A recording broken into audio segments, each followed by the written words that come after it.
Fala pessoal, tudo bem? Boa noite. Bom, a gente está aqui para mais um vídeo do canal do Rafa Belu aí no YouTube, tá bom? Esse vídeo, pessoal, a gente vai falar um pouquinho sobre a filosofia sofista. Então é muito importante aí a gente entender, né, o que foi o pensamento sofista, tá? Bom, para a gente entender então esse tipo de pensamento, a gente não pode esquecer que foi lá no período arcaico, né, por volta aí do século 8 e 6 a.C., né, que vai se desenvolver na Grécia o que a gente chama aí de polis, ou cidade-estado, tá? Então a Grécia tinha aí algo em torno de 1000 cidades-estados, tá? E essa forma de organização política, ela vai contribuir para o surgimento e para o desenvolvimento do pensamento sofista, tá? Então a gente não pode esquecer que o ambiente urbano ele vai consolidar uma certa forma de atuação na política, que a gente não pode esquecer é a democracia direta, né, para um número reduzido de pessoas, mais ou menos aí 10% da população das cidades-estados, principalmente falando de Atenas, tá? Homens e maiores de 21 anos, tá? Bom, e para atuar na política de Atenas, por exemplo, a pessoa ela tinha que saber falar muito bem, tinha que usar a retórica em seu favor para manter o seu poder e estimular que as outras pessoas acreditassem no que elas estavam falando. Então, os pensadores sofistas, os filósofos sofistas, eles são mestres na retórica, mestres na persuasão, na arte da linguagem. E eles vão acabar vendendo, eles são pensadores, né, filósofos, tá, que vendem essa habilidade para os filhos da elite. Então, os filhos da elite, né, que queriam manter o seu poder, os eupátridas, né, contratavam o serviço aí dos sofistas. Então, eles eram pensadores, muitos deles eruditos, né, mas que vendiam os seus serviços para esses filhos da elite, para os donos do poder em Atenas, por exemplo, né. E eram pessoas que muitas vezes, ou na maioria das vezes, estavam muito mais interessadas na palavra, na retórica e na persuasão, na arte, né, de como isso poderia ser feito, do que propriamente na verdade, na objetividade do fato, né? Por que eu falo isso? Porque a filosofia grega, pessoal, a gente não pode esquecer, desde lá dos pré-socráticos, eles tinham aí um profundo compromisso com a verdade, com a objetividade, né? Os primeiros filósofos gregos, conhecidos aí como filósofos da physis, da natureza, tinham esse compromisso com a verdade e buscavam, né, o princípio fundamental das coisas, a arqué.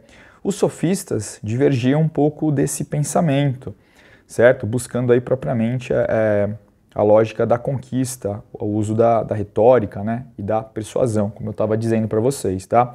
Foram muito criticados por conta disso, principalmente por conta dessa vertente filosófica que tinha o compromisso com a verdade, tá? E eu digo aí, principalmente do Sócrates e do Platão, que criticava os filósofos sofistas, tá? Bom, nesse vídeo, pessoal, eu vou falar apenas de 2 filósofos sofistas interessantes aí, depois eu falo de outros para vocês em vídeos que poderão vir na sequência, tá? Então, o primeiro deles, pessoal, é o Protágoras de Abdera, tá? O Protágoras de Abdera, tá? Como eu falei para vocês, ele tinha aí, justamente como eu estava falando para vocês, o objetivo dele era não era alcançar a verdade, mas persuadir, certo? E o detalhe é o seguinte, né? Ele ficou conhecido por uma famosa frase que entrou para a história como, abre aspas, o homem é a medida de todas as coisas, fecha aspas. Então, pela análise dessa frase, a gente percebe que o objetivo dele é a verdade de quem enuncia essa verdade, ou seja, o próprio homem, certo? Não é uma verdade universal, mas é de quem enuncia, né? Olha só, vou falar de novo. O homem é a medida de todas as coisas, tá? Então, se vocês perceberem a fala, ele relativiza um pouco, né? Ou seja, Quem demanda mais, a pessoa que vos fala, é aquela que tem razão, é aquela que detém a verdade, certo? Então ele introduz o relativismo, seguindo essa lógica aí que eu estou falando para vocês, da cidade-estado, onde o objetivo principal é aquele da persuasão, certo? Então, toda vez que você pensar num filósofo sofista, lembra de um político, de um demagogo, tá? Muitas vezes o que o político fala não é a verdade, né? Mas é uma forma de persuadir, né? Vamos falar com a linguagem popular, de enganar as pessoas, tá? Essa é a ideia, tá bom? Bom, um outro filósofo desse período, pessoal, também importante, é o Górgias de Leontinos, tá? E esse filósofo, Górgias, ele também pertence aí à tradição sofista, né? No entanto, ele inaugura o que a gente chama de pensamento ceticista. Qual que seria esse tipo de pensamento? É aquele que não acredita em nada, certo?